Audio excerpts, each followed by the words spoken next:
Ghana's food situation would soon hit crisis levels if immediate interventions are not taken to deal with low production and price inflation.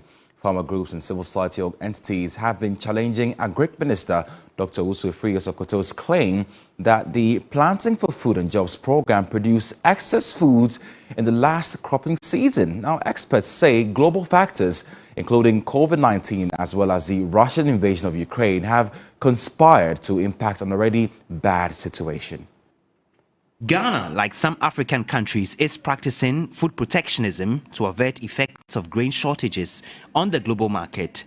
Finance Minister Ken Ofori-Atta, in his media budget statement, announced an extension of the ban on export of grains such as maize, rice, soybeans and others until September 2022. Despite this ban, Agric Minister Dr. Owusu Afriyie Akoto believes Ghana has enough food to even feed hungry neighbors as a result of a Planting for Food and Jobs program. Without Planting for Food and Jobs, we will be going as hungry as our neighbors around West Africa, who are now coming to Ghana as a breadbasket to pick our surpluses to go, to the extent that we've had to actually limit it by, say, we are temporarily banning export of our produce to the neighboring countries. Other West African countries are going hungry, and this is why they are coming to Ghana to pick our food, our surpluses. One of the fiercest justifications for the food production challenges in the last few months to a year has been the twin global shocks of the COVID pandemic and the war in Ukraine, a claim the Russian embassy in Ghana has vehemently denied. It's not what happens in Russia, it's what happens to the global economy. Please, let's get this right. It's not what happens in Russia with markets. It's what happens, what COVID has had on the global economy, which matters. Chief Executive Officer of international humanitarian NGO Catholic Relief Services, Sean Callahan, says these shocks have affected especially smallholder farmers and the value chain. The concern, I think, even more in Ghana is that the inputs the prices have gone up because of inflation in the world markets and all.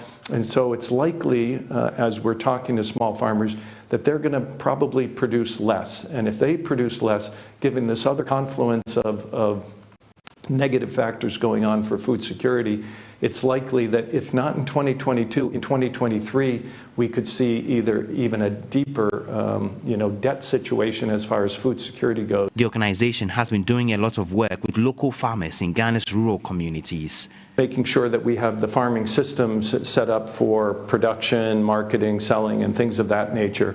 Extension workers going out there and providing technical assistance. And then the third one is combining agriculture with entrepreneurship. And we have a program that we call SILK, which is savings and lending communities that work together. And what it is a microfinance that people save resources and then share them within the community one to another to get a husking machine or a processing machine so that they can do value-added activities to assist them in the production. For the General Agricultural Workers Union, GAU, the lack of farm inputs remains the biggest challenge. General Secretary Edward Karawe says it would negatively impact production and make an already bad food situation worse.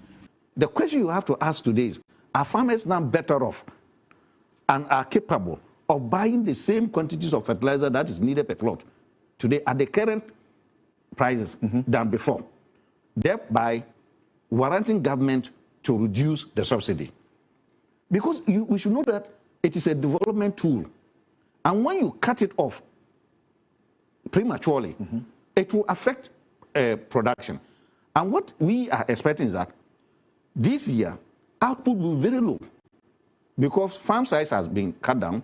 Then total yield will also be low because there's low fertilizer application. And that's going to create... And that will create another price hike in 2023.